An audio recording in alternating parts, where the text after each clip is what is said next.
From Square 2, this is What's Wrong with Revenue. I'm Mike Lieberman, CEO at Square 2, and along with my longtime friend Eric Kalis and co-founder at Square 2 and six-time entrepreneur, Eric and I will answer the questions CEOs have every single day: what's wrong with revenue? You can be part of the live cast show where we'll answer your questions every Wednesday at 4 p.m. Eastern, or catch the show on demand on YouTube and on all your favorite podcast networks. Also, check out all our audio and video content on Square 2 Plus at the square2marketing.com website. Enjoy the show.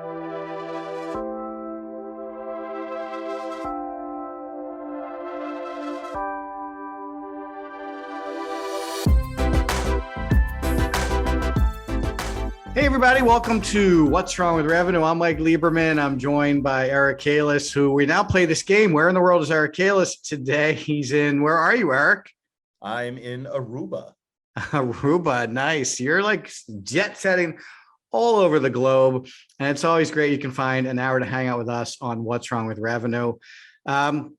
Everybody who's joining us, we're in the new What's Wrong with Revenue studios. As we mentioned last week, the old What's Wrong with Revenue studios are closed down for good, and we'll be coming to you now from the new What's Wrong with Revenue studios, which you see we have a nice backdrop here. And of course, Eric's all over the place. He constantly has different backdrops, and we'll play the Where's Eric Kalis game as we keep going through the summer.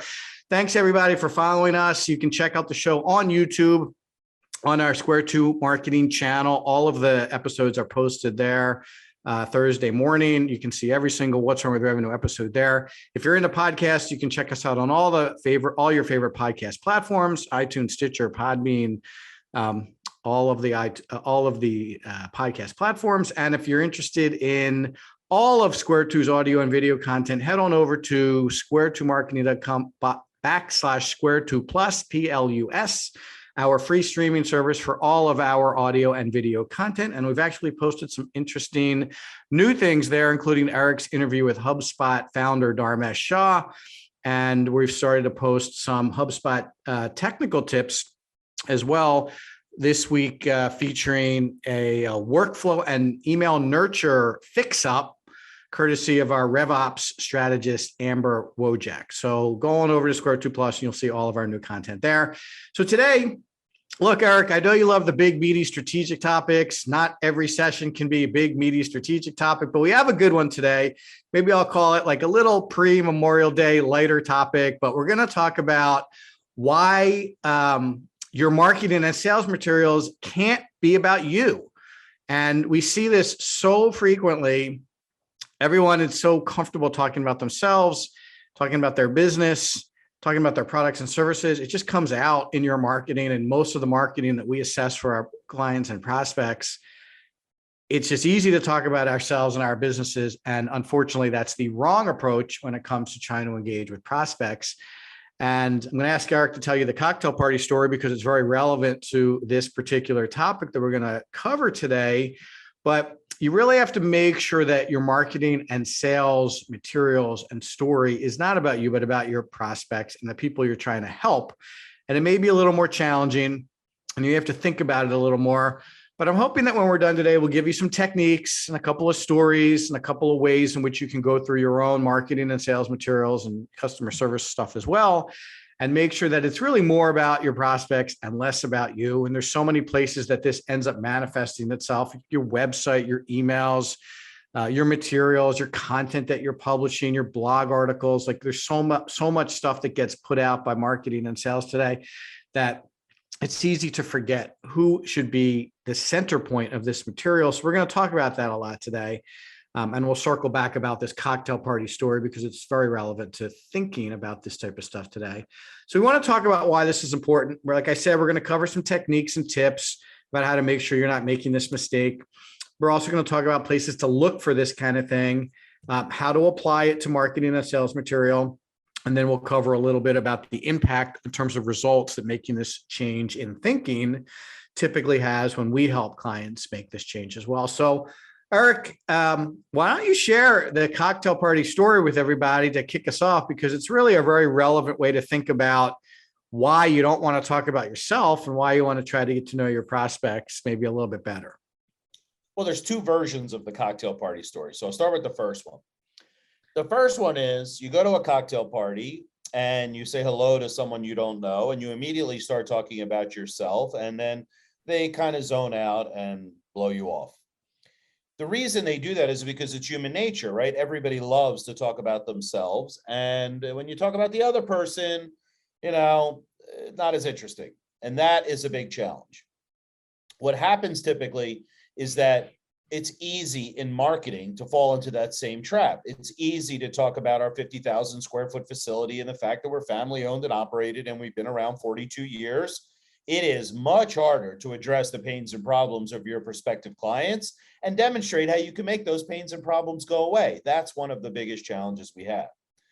Now, the other cocktail party story is that when you go up to someone in a cocktail party and you meet them for the first time and you ask them to marry you, it doesn't work, right? You have to build a little bit of relationship. And if you're meeting your future significant other and you're talking about yourself, they get turned off pretty quickly. And at the end of the day, you're not going to get married. I think it's really hard to change that human behavior from being about us to being about them. And I think that when you think about it in terms of just how people communicate to one another, now all of a sudden light bulbs start to go off. Like, oh, if I just make my pitch about the prospect and not about me, well, maybe I'll get better results because they'll be interested because they're self-centered like all the other humans in the world. One time, Mike, I don't know if you remember, it was, had to be 10 years ago, a client of ours had a pitch deck. And they asked us to take a look at it. And the first 19 of the 20 slides were all about the company, its history, their people. And on the last slide, it says, we can save you $1.2 million. So if you remember, we were like, yeah, just get rid of those first 19 slides. You'll be fine. Because really, the only slide in that whole deck that was about the prospect or the people they were pitching was that last slide. And really, that's the headline, which got buried after 20 slides. We will save you money. Here's how. And I think that that's an important conversation to have with most folks that are looking to get better results, or what's wrong with your revenue is that they're not starting from the prospect, they're starting from themselves.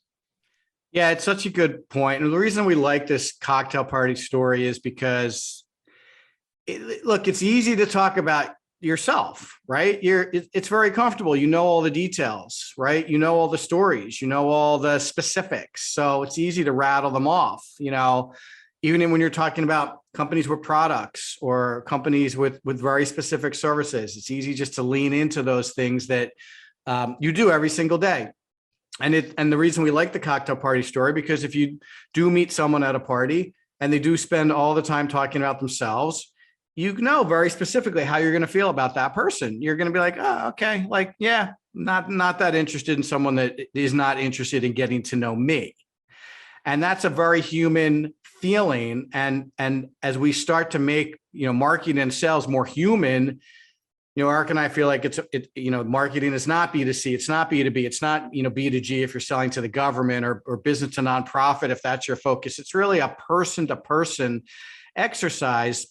And the more we can understand how people think and feel, the better your marketing is going to be. And we talk about feelings a lot. Like we talked about this in all of our sales episodes. You have to make the prospect feel safe. They have to know, like, and trust you. These are feelings that human beings need to have in order for them to do business with you. And the same feeling is going to execute if you're talking about yourself and all your materials, if your sales emails, if your marketing emails, if your website, if your product information, even if your educational information is all about you, you're going to be repelling the people you want to do business with. They're not going to feel connected to you. So, it's not always easy to use the human behavior metaphors that are so important in business today. But that's why we tell you that story, because everyone's been to a party. Everyone knows how it feels to meet someone that is not interested in them. And you're like, yeah, okay, who else is here? Right. And that we don't want people to feel like that when you're trying to engage them in a conversation from a marketing or sales perspective. We want them to say, wow, these people really seem to know me. They're asking me lots of questions. They're talking about me. When we start to help clients with their websites, the very first thing we want on the very first panel at the very top of the website is some kind of message that makes the visitor feel like you know them. We don't talk about it as like we help people understand it as a pain statement. articulate something that the visitor can connect with. Like, yes, I have that issue. I do have a factory that goes down frequently, or I am interested in keeping my people safe, or I would like to save more money on my taxes, or, I would like to have a piece of software that helps me, execute my manufacturing sequences faster, right? Like, those are issues that are important to me. This company is speaking my language. I want to look around and get to know who these people are a little bit better. Again, it's not easy, but that perspective is really important. Yeah, So Eric, we have a common friend, right, Mike? And she's single and she's trying to find her next special person. So my wife and I are happy to host this person with her new dates occasionally as she vets these new people that she's dating. So I, trying to be a good friend, say, well, when she brings the next guy over, I'm going to ask him lots of questions. I'm going to really make him feel welcome to hopefully help my friend, find that person. And invariably, the next day, she will call and say, oh, this person had a really great time. They thought you guys were such good hosts. And man, they were really impressed how you really tried to get to know them. Look, that is exactly what the sales process is supposed to be. Ask good questions. Shut up when the answers come. Take copious notes. Think about how you can help them make their problems go away. Make it about them. Ask them. Probe, like all those things. Not just show up and throw up. Here's a quote, and let me know if you want to move forward. That's not the way it's supposed to be done today. Yeah. And there's a ton of scientific research around this too, that literally people's entire physiology changes when they get more comfortable. And, to Eric's point, if your sales process is well designed and you are asking them a lot of questions and getting them to talk about themselves, they do start to like and trust you more. That's not an assumption. That's a reality. I think the trick is more from a marketing perspective. I think the best sales reps always knew that a lot of questions are helpful, and making the prospect feel like you're trying to know them is the way to go. Not everybody executes that from a process perspective, but I think when it comes to marketing, it's a little trickier, right? When you're talking about your website and you want to build an entire website that's designed around your prospects and not around you, I think you end up with a much trickier exercise. So, Eric, I wanted you to talk a little bit about the red-blue test that we sometimes apply to client materials, just to make sure that the clients can see the difference between materials that are all about them and the materials that are all about their prospect. Well, talk to our audience about that a little bit. Yeah, it's a simple technique that really is quite powerful. So here's what you do. Take any piece of marketing collateral, website's a great example, as you said, Mike, get a red pen and a blue pen and do this. Every time you talk about yourself, circle it in red. And every time you address the pains and problems of your current and prospective clients, circle it in blue. And then step back and look at how many red circles and blue circles you have. You got to have a lot more blue circles than red circles to have an effective marketing messaging package. Because once again, if the headline on your website is about them, you're getting better results. They're sticking around more. They're exploring more pages. They connect emotionally. If you're talking about yourself, all right, what else? I could go talk to anybody. Visually too, it's important. As opposed to having, I'll use your example of keeping people safe in the factory, right, Mike? As opposed to, here's all of our people in front of our warehouse waving, we're the best people in the world. I'd love to see a plant manager with a headline that says, I worry about my people getting hurt each night. If you just made that simple switch from being about you to being about them, now all those safety managers, warehouse managers, facility managers, they come to that site and they're like, oh, these people totally understand what I worry about each day. Let me connect with them. Yeah, I mean, there's a lot of movement too in our field away from stock photography for the same reason, right? Like, people don't really want to see sample photography. They want to actually see real people that you worked with. They want to really see themselves in the imagery that's portrayed in these websites and in marketing materials today. And I think it's exactly the same reason. The truck story that Eric's telling is a great one. Like, how many businesses do you see that feature their factory and their trucks and their people? Like, obviously you have trucks. I expect you to have trucks. How would you be getting out to my house, right? Like, I don't need to see your fleet to feel good about doing business with you. What I need to see are other people like me that you've helped. I need to really understand that you appreciate my specific issues, which might be getting out here quickly, might be providing me like some kind of identification that the person that's actually coming here is the person that you sent to me, as opposed to someone who's trying to get into my home. Like, there's so many issues today that people have when it comes to getting services, both business and personal. So it's not hard if you spend a little time really going through and identifying the issues, challenges, or as we like to say, pains that your prospects have, and then featuring them more prominently in your marketing materials. And then even as you address the solutions, make sure that those solutions are written and oriented around your prospects as opposed to around you. Eric's red blue test is a great example, and it's easy. It's something that every single person can do. You want to be diligent in that. Like, every time you say we or our, you got to circle it in red. Every time you say you or your, you can circle it in blue. Every time you say us, you got to circle it in red. Every time you name your company, you got to circle it in red. You can quickly see how the reds accumulate when you're talking about yourself. And it's a real skill, maybe even a little bit of art, to take all of those references about yourself that got circled in red and rewrite those materials so that it's maybe 20% reds and 80% blues. It takes some skill. It really does. But you're going to have a dramatically different effect on the people reading your materials and interacting with your company when you can shift the conversation away from you and make it more about them. Yeah, and it really applies to a lot of other tactical things as well. Take the email marketing subject line. Our July newsletter versus 6 ways to slash your tax bill. Now it's like, what, how slash my tax bill? I need that help. What's going on? Prospective clients of ours complain about response on some of their marketing.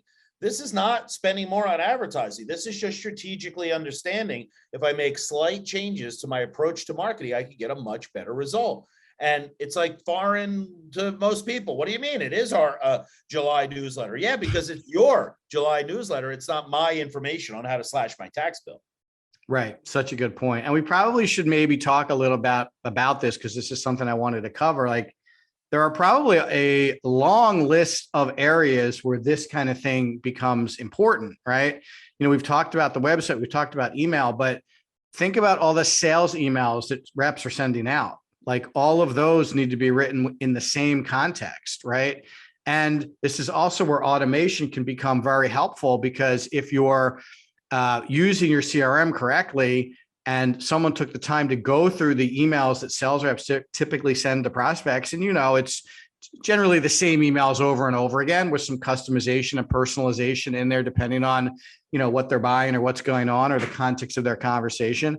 If someone can go through those emails and rewrite them to be prospect centric as opposed to company centric, you're going to have a much better time from a sales perspective. It's not just about the marketing materials. You're going to close faster. You're going to close more frequently. You're going to engage with prospects so that they do like and trust you more quickly. They're going to share more information with you about what's going on in their companies, and you're going to be able to do a better job recommending the right solutions to them. So there are so many places that this approach can become important. From a customer service perspective, those people are communicating with customers. They need to have the same perspective there. Those email templates, maybe the materials that they're sending out, the videos that they're creating. We talk a lot about video, huge proponent of video. More and more companies are using video. Those videos have to be designed to be prospect centric. If you're going to stand up and preach to somebody about something that you do, okay, that's great. But if you're going to talk about very specific things that a prospect had and how you were able to fix it and what they got out of it, that's going to be a much more powerful piece of material that's going to drive a lot better results.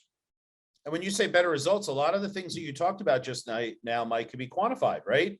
Hey, my sales cycle went from 60 days to 45 days because I started addressing the prospects.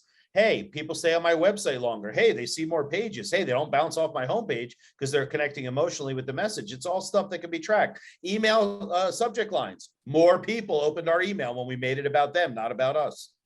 Yeah, it's a really good point. And look, people are constantly asking for the, the ROI on the marketing that we're doing. Like, this is probably something that is especially difficult to track specifically, but to Eric's point, it's really going to impact almost everything if you apply it universally. So I think if you're looking for a lift and you don't have extra budget, this would be an amazing exercise to just start at the very beginning of your prospect's buyer journey and look at the materials that they're digesting, the pages they're visiting, even the ads they're seeing on social, or on if you're doing sponsored updates on LinkedIn or paid search, whatever that initial awareness outreach looks like. If you're running an ABM campaign, take a look at what that message is to people that don't know you yet. Like, is it about them or is it about you? Or you're like, hey, I'm here to help you and this is what I do? Or is it like, you might be experiencing these kinds of problems? Like, yeah, I actually am experiencing these kinds of problems. Who is this is trying to get in touch with me? Oh, wait a minute, I ought to talk to these guys, or at least I ought to listen to what they have to say. Expecting them to want to talk to you might be a little bit early given their stage in their buyer journey, but if you can pique their interest because you're talking about an issue that they're dealing with, you have their attention. Now they are reading your materials and they are open to hearing from you, and you might be the only person they're open to hearing from. So again, to Eric's point, there may not even be any people you're competing with in that sales process. It might be just you because you piqued their interest with the right message. So the impact here, and I joked about it in the beginning, this is a light topic, but the impact here is significant if you do this well and you do it comprehensively and you really make it part of everything you're doing. It really has to become like a SOP, like a rule, like a law, and the way you're talking about your go-to-market. You can really have a big impact. Yeah, I mean, it's a light topic and it's pretty simple. Stop talking about yourself and start talking about your prospects and clients. But I got to tell you, like, so many people are investing tens of thousands of dollars each month into paid campaigns and advertising. And if they would just make some foundational shifts in their strategy, they could get a much better result without spending any money. I mean, this is like simple, straightforward stuff. Think about when you go someplace and someone asks you a lot of questions and is focused on you and is genuinely interested in you. All of a sudden you have a much greater appreciation for that person. You feel good about yourself. You feel good about that person. It's the same with marketing, right? Just make it about them. That's all you have to do. Yeah. A question for you. So tell me, are people usually happy to wait for results, or do they want results to come as quickly as possible? Don't tease me, Mike Lee. Result. Yeah, they want results immediately. Well, this is an amazing way to go through your materials and readjust the perspective of your story and improve results in literally no time, right? Eric talked about a subject line. Like, you could change that in 10 seconds and schedule that email and have it improved results. You can rewrite a sales rep's email in 20 minutes and have improved close rates. So we're joking about it because, everybody wants results in microwave fast. This might be one of those things that doesn't cost you any extra money, maybe a little bit of time and a perspective, and you can really drive some significant results across your entire revenue cycle and your entire buyer journey, from the very first click to the final close, for sure. Yeah, agreed. I mean, look, the title of our podcast is "What's Wrong with Revenue?" You're not generating maximum revenue because you're not talking the right way.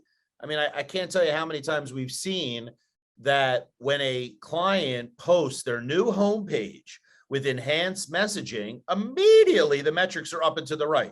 And they didn't spend any extra dollars on advertising. They didn't have to have any extra people doing that. They just had to follow a better strategy than the one they were using yesterday. Yeah. And how frequently do you think we come upon a company that does not have this perspective? 1 in 100. No, they have the wrong perspective 99 out of 100 times, right? 99 out of 100 times, right. Companies are talking about themselves. Right. I mean, that's now, I really. Will say what, I was at a conference. I was doing a keynote, and I was engaging with the audience, and a woman raised her hand, and she has a company that helps professional women with their wardrobe. And the headline on her website, which she pulled up on her phone and showed me live in the presentation, was, "Wouldn't it be great to own 9 pieces of clothing that you could turn into 36 outfits?" And I was like, mind blown. That's exactly what a busy professional woman wants to see. What? You can remake my whole wardrobe with 9 key pieces? ... Tell me more. I'm interested, which leads into the sales conversation. How can you do that? How much does it cost? How do I know that it's my style? All the questions that you have are triggered by the fact that you poked at that emotion that, yes, this is what I'm looking for. The other 99 people in the presentation, Mike, they had the pictures of their delivery vans. Yeah, it's so true.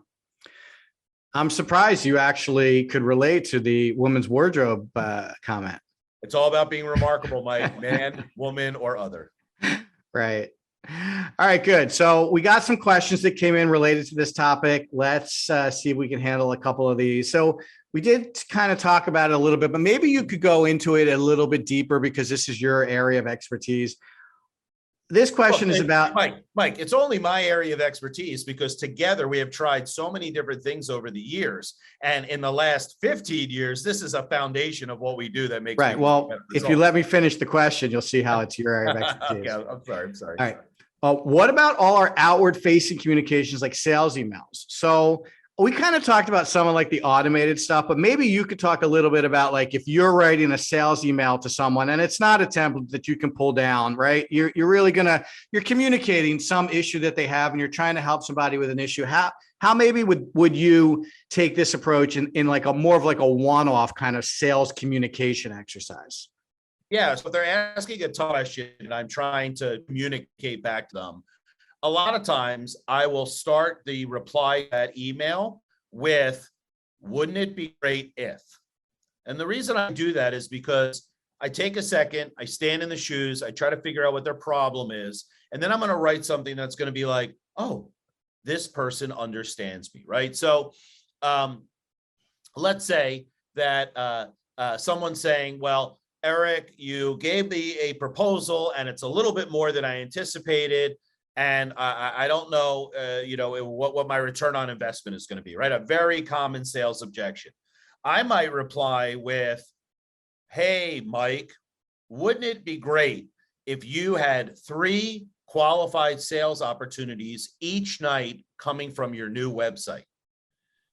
That alone is trying to get them to feel or experience what the investment would be like. Now, if I was thinking about that, man, if I had 3 qualified leads every single day on top of what I was already doing because I hired some marketing company, yeah, that's something to talk about. Now, remember, Square 2 specifically works with clients with large ticket averages, complex sales, and long sales cycles. So to get 3 qualified leads every single day would be a major source of new revenue, theoretically, for any of the companies. So I try to think for a second before I respond, like, what would make them excited? Yeah, 3 leads a night would make them excited. So I pose it in a question form because I don't know. Like they might say, you know what, we don't need that. All right, maybe I missed the mark. Another thing I try to do is I try to give them a little bit of like free prize inside. And what I mean by that is I was writing a sales letter. I would write something like, you might not know this about our company, but ... And then I would fill it in with something like, we've helped 63 companies achieve the same kind of results that you shared with me on our last call. Here's how we did it. Now that's we, right? Going back to red and blue, but it's giving them the aspirational information they need to feel good about, oh, I see what they're doing. Now I understand them. Because remember, most of our listeners are going to be involved in complex sales. Not too many people listen to what's wrong with revenue if they're selling, milk in the grocery store.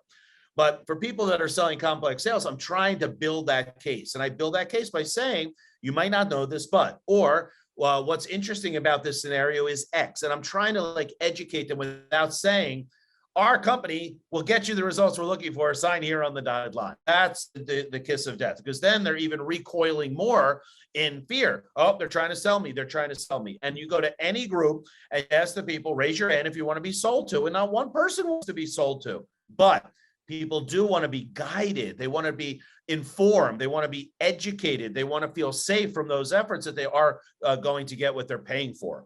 So those are some of the ways that I treat it. I'll just give one last example of a good sales thing is that I might come from the opposite perspective. And I might say something like, Wouldn't it be horrible if nobody ever hit up your website, called you on the phone, or engaged with your salespeople? Well, that's what might happen if you don't engage in a new strategy. So now I'm like using a little bit of the negative to kind of tee it up, saying that, your answer is the strategy. And like a variety of ways. Look, I think that too few people compose an email, write a landing page copy, do a blog post, and they don't really think about it strategically. They just want to cross it off their list that I did that blog post. And it takes literally a few minutes to just say, I'm finished the blog post.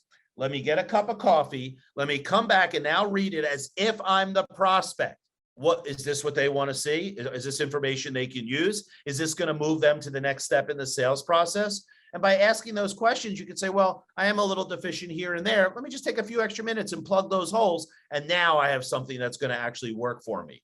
I mean, I don't want to be insulting, but so many people show us their marketing materials and it's just not well written. It's just not thoughtful. It's just not putting themselves in the prospect's shoes, of which, again, does not cost a lot of money, but just takes a little strategic thinking to make sure that you're approaching it the right way. Sorry for the long dissertation. Yeah, I really like those experiential settings that you're painting for them, right? Like, how would it feel if this happened to you, right? I mean, it's a good sales technique, but it really helps them think about how they would feel, right? We talked about how there's a lot of emotion involved in making purchase decisions, and human beings in general make purchase decisions emotionally first. You're using that to your advantage by helping them see what it would be like if they entered into an agreement like this and it turned out the way we expect it to. Like they would feel great, right? Who wouldn't want to feel great, right? So I think that's all about them, right? You're really making the entire scenario, their company, their feelings, their position. Like maybe they would get promoted. Like people start thinking about that. They're like, yeah, I want to get promoted. Like, yeah, I should do this, right? So I think that's a really good example, and not your typical, templated sales email. Very Agreed. good. All right. So this question's from Don Hold on. Before we go on to the next question, Mike, please, if you're in the audience listening to this, if you do one thing this month, this quarter, or whatever, please take the advice we just gave you. Because if 99 out of 100 people are talking about themselves and you do the effort to massage your messaging to be about them, by definition, you are a top tier performer or competitor, because now you're just approaching it in a much better way. Don't spend money on advertising. That's not the advice. But please, please turn back your team when they write something poorly. Reject the marketing email that your team put in front of you.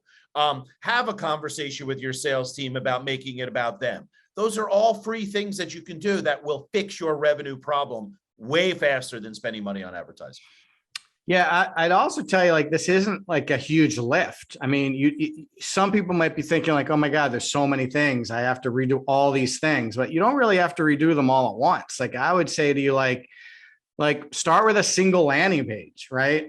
Rewrite it. That might take you an hour, and, test it against the current landing page. Randomly sample the people visiting the page. Your marketing automation tool should be able to randomly serve up the pages and see the difference.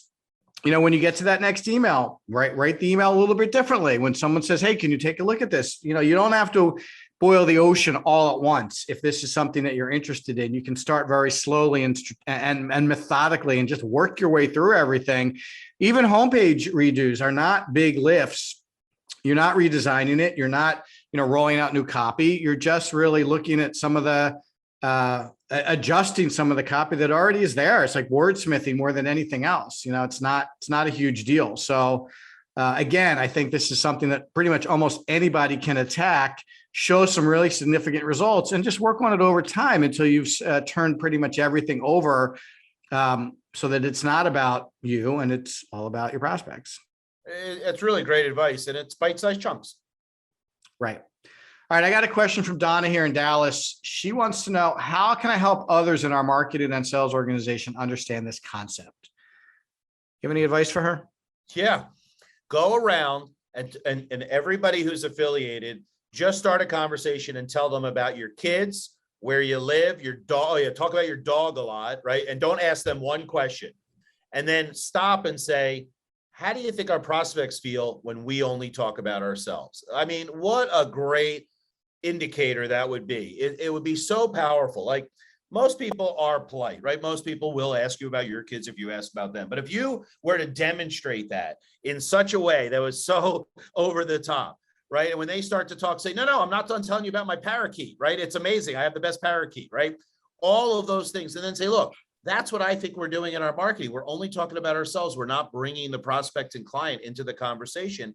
I think that would be great. Now, you don't want to be hokey about it and you don't want to like insult anybody, but I think that that's what you're doing when you're talking about yourself and your plan and your history and your leadership team, as opposed to, here are the ways we can help you solve your business problems. Yeah, the other thing I think you probably could do, and I don't even think anybody would notice. I mean, I think back to some of my old experiences, and I know nobody would notice, but just run a test. Run an A/B test with one landing page, or run an A/B test with a subject line. One's about them, one's about you, and just come back to everybody and be like, look what happened. Like, no one's going to notice, honestly. And you can show them the results. Look, this landing page is converting 50% more than this other page. This page is about us. This page is about them. Like, we got to start applying this more frequently in more places. So, I think that's also a relatively low risk way to kind of bring some data into the conversation and to show them in practical ways. This is the difference between what we have been doing and what we should be doing. And look at the performance improvement. I want to do this more frequently, and I want to do this, in more places. I'm sure no one would have any problem with that. And I love the fact that you're quantifying it. Right. Okay. So this is from Carl in New York City. I've heard this before, and I try to balance this accordingly, but sometimes it's hard to talk about prospects. And sometimes I feel like we should be talking about us and what we do. Help me reconcile this. So I kind of get this, when I'm working with a client, sometimes you have to talk about what they do, right? Ultimately, it does come down to what they do, right? The products they provide and the services they offer. So I think what Carl's trying to ask is, like, how do you balance it appropriately? Like, we talked about 80-20, maybe that's appropriate, but there are going to be times where you have to talk about, you and your company and what you do. So how should Carl think about this from a balance perspective? Well, okay. So it's a really great question. Let's look at it from a buyer's journey perspective. Okay. And the weighting 80-20, 70-30, 60-40 changes at each stage. And what I mean by that is that when I'm in the awareness stage and I'm looking for a solution to some problem, it's got to be about me. It's got to be about me. And I'll use my favorite plumbing example.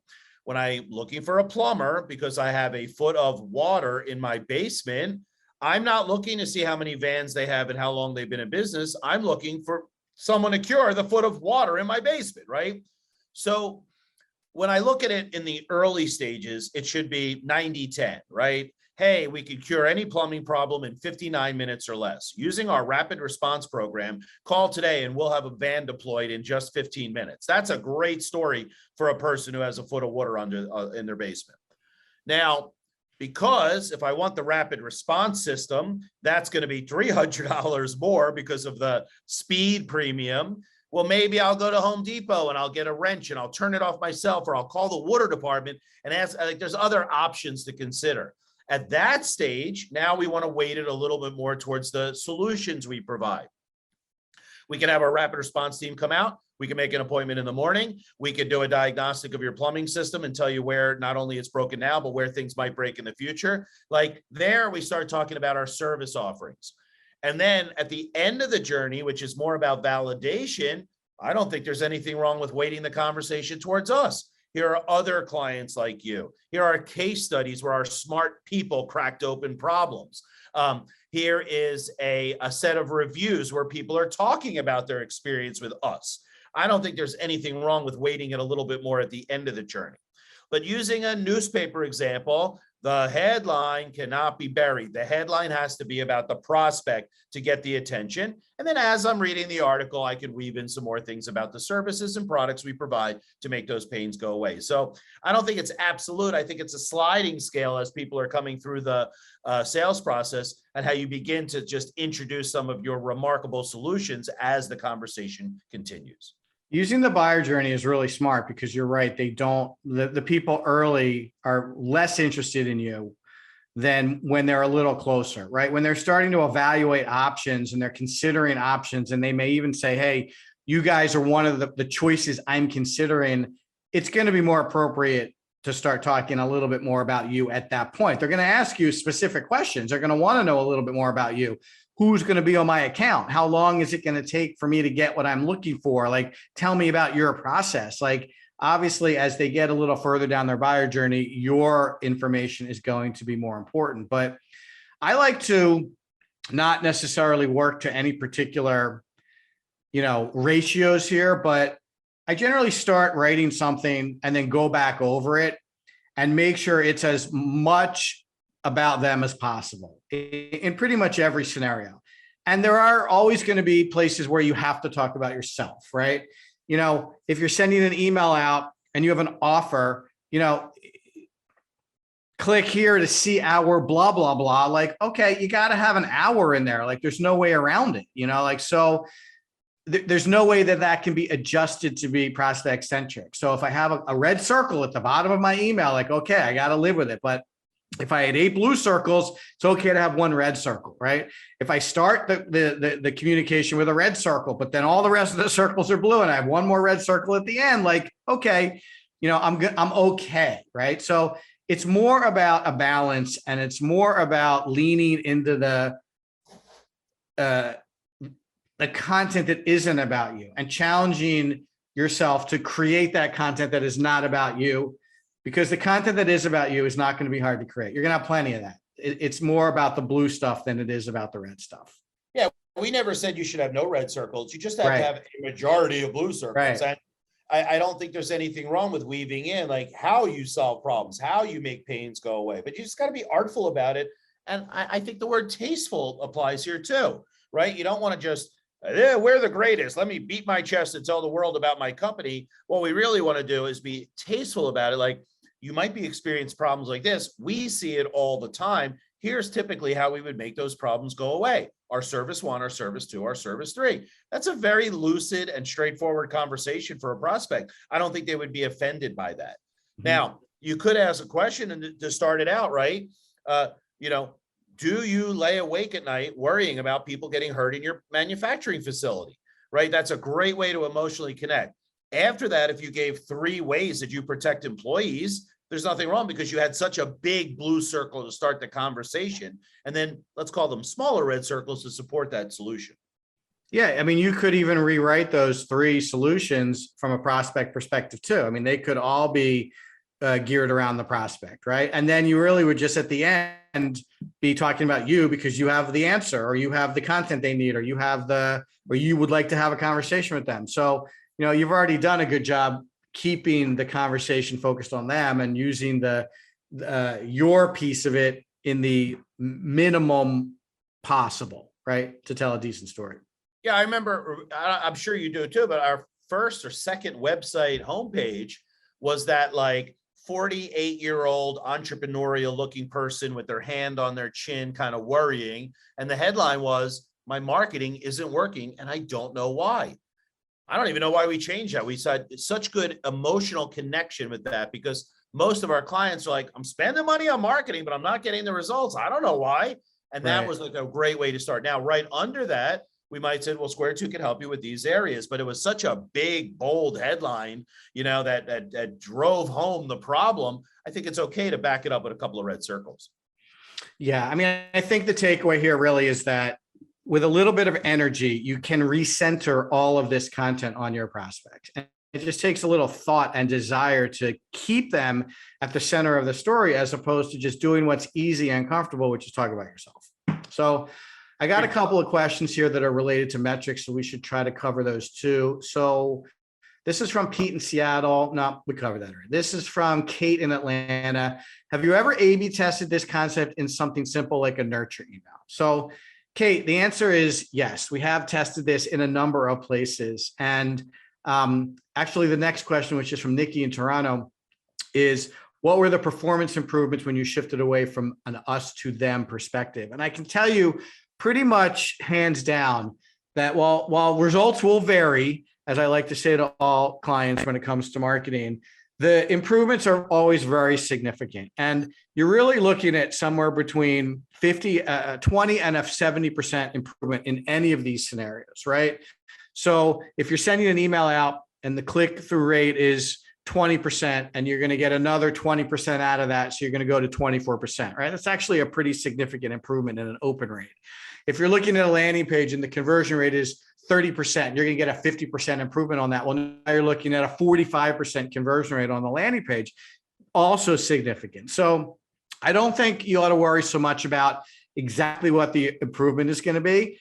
Lean into the fact that there's going to be some improvement, and don't settle for that first pass at improvement. You want to continue to try to optimize these assets so that you can continue to improve performance over time as well.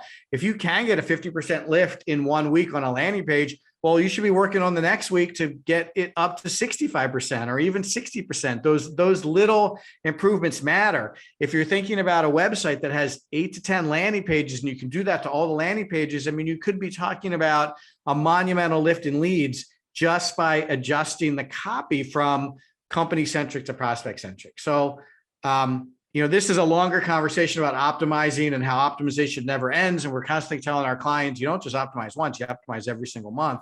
But there is no question that shifting from talking about you to talking about them is going to provide some type of improvement. And again, I wouldn't get too hung up on how much improvement you get. You're going to get a lift, and you're going to get a lift in every area. And Eric can talk to you about the compounding factor, but if every single area of your marketing is improving even a couple percentage points, by the time you're done and you're looking at the big numbers like visitors and leads and sales opportunities and new customers, they're all going to be up and to the right. And if you can do up and to the right every single month, you're going to be a superstar. Without question. I have a real life example real quick. Company that we work for many years, spread fertilizer on your lawn to make your grass green. At the end of every season, they send a letter to their subscribers asking them to re-up again for the next season. Owner of the company calls me up. He says, this letter is not performing like it used to. Take a look at it. I do the red and blue test. I'm like, what the heck? You're talking about how many delivery vehicles you own when people just care about green grass. So we rewrote the letter. We talked about how your lawn will be the envy of the neighborhood, and how it might be mistaken for a golf course, and how you can imagine having a family picnic on your lawn this summer because the materials we use are safe for kids and pets. The increase was 18 to 1 over the original letter. That's the kind of impact that Mike was referring to that you're going to get. Might be 16 to 1, might be 60 to 1, but it's not going to be negative. I'll tell you that. Yeah, good point. All right, Kelly in New Jersey. I feel like I've heard this concept before. Where did this originate? So this isn't our idea, is it? I was thinking about this before the show. I think this is a Seth Godin concept, isn't it? No, I actually believe it's John Jantz from Duct Tape Oh. Marketing is where we first got introduced to that. But a lot, I mean, and he's a brilliant marketer, so I would give him full credit for at least letting us have a foundation that we could expand upon. But a lot of people call it the wee-wee test, which I think is kind of funny. Oh, I've never heard that. Yeah, they go, how many times do I say we, right? Like, as Oh. opposed to how many times I say you. Yeah, that makes sense. Yeah. I mean, this is a common marketing concept, right? We certainly didn't come up with it. And a lot of smarter people than us have been talking about this for a long time, but we do apply it pretty consistently. I think we apply it a lot more than a lot of agencies do. And that's typically because we spend a lot of time with our clients, helping them with strategy and messaging and storytelling. And this comes up a lot. We're not just jumping into tactics. So I think we're probably a little more sensitive to this mistake that people are making than maybe some other agencies. So it's a little more in our. Yeah, and also like we're strategy centric as opposed to other agencies that might be tactic centric. So we know that if we could drive home better messaging strategically, that will get better results. So that's kind of our thing. Yeah. All right, a couple more here. So Liz in Austin writes, I like how you two regularly talk about how people think and the way the human brain works. How can I leverage this science more to improve the performance of our campaigns? What's her name? Liz. Liz, go on a date. Talk about yourself the entire date and see if you get a call back. That's it. Yeah. I mean, look, Liz, there's a couple of things if you really want to dig into this. Like neuromarketing is one that talks a lot about, like the different parts of the brain that trigger buy. Like, I can go into this briefly, but like the buy button, some people talk about the buy button, trying to press the buy button. The buy button is basically the oldest part of the brain, the reptilian part of the brain. It's the part of the brain that forms first when babies are born. And it's the part of the brain that controls fight or flight. And when you think about it, it makes a lot of sense. When you head into the store and you are, attacked by a salesperson, you feel something physically, and you put up your defenses. Some people might look away, not make eye contact. Some people might say, no, I'm just browsing. We all have our defense mechanisms to repel the salesperson so that we can catch our breath and see what we're interested in before having to engage with another human being. But that feeling that you have is that part of your brain triggering in that scenario, it's the fight response. You're not physically fighting them, but you're putting up your defenses in a publicly appropriate way. If someone was trying to hurt you, you might put up your defenses in a more physical and protective way, but it's the same part of your brain that controls that. By doing some of the things we're talking about, asking questions, making your messaging very prospect centric, getting prospects to know, like, and trust you, using educational materials to make them smarter so they feel like they're making a smart purchase decision.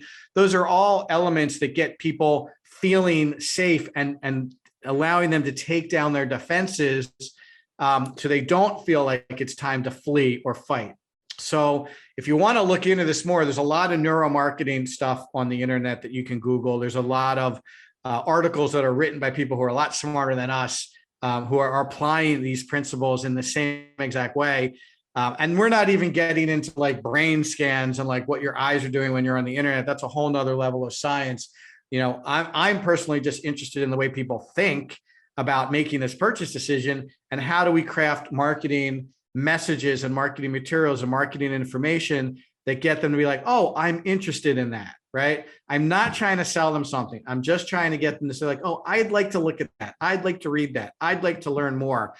And by being the company that's educating them and helping them be smarter, they're going to be more open to what we have to say than opposed to the company who has a website that's all about them, that says schedule your demo or talk to a sales rep, right? With no opportunity to learn anything. Those two experiences today are dramatically different. And the one that we're describing and the one that we're proponents of is going to perform a lot better. So, I appreciate that you're interested in this. It's kind of like a pet project of mine. And I'm promising you, if you just spend a few minutes Googling, you'll find plenty of information about the science around the purchase decision and the buy button and neuromarketing, and all those things are plentiful on the internet. And in terms of getting them into your campaigns, we've been talking about that the whole show. You just have to be educating and helpful and make it about them as opposed to about you. All right, Eric, I got one more question here. Do you have any insight? This is from Mark in Memphis. Do you have any insights into the AI content tools on the market? And he would like to know if they would take care of this issue for us. It's a really good question. There's a lot of software that's coming into the marketing space. A lot of it is artificial intelligence powered. And a lot of it is knocking off pretty mundane tasks like copy development. And I don't know if you've heard of Jarvis. Jarvis is supposed to be this tool that writes copy for you. And there's Canva is this tool that designs things for you, even though you're not a designer. So it does seem to make sense, Eric, that if this is the way to go, these tools would be tuned to writing in a specific way, don't you think?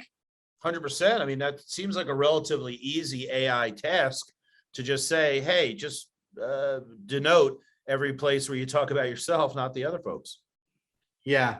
Or maybe even a setting that you could, teach. I mean, look, artificial intelligence is all about learning what you like and what you don't like and what works and what doesn't work. So if it is intelligent, even in a small way, artificially intelligent, it should know that it should be picking up that content written about the prospect performs better than content written about the company. And that should inform future content. So, Mark, to answer your specific question, there are a couple of content tools. Jarvis is one of them, the one that I know of. I don't specifically know whether it will tune to writing more about the prospect than you, but I would imagine that you would be able to teach it to tune to that if that's something that you're interested in. All right, good. Eric, that's all the questions and that's all I had planned for today. You have anything else you want to add before we wrap up? No, I mean, a lot of the things we talk about will really help people drive better results. And I think the biggest impediment is someone rolling up their sleeves and diving in. So my strong, passionate encouragement is start today. Rewrite a subject line of an email, then redo a landing page, and then test your salespeople's reaction when they talk about the prospect and not themselves. And just like a little step each day to get closer to that excellent marketing messaging that any company is capable of.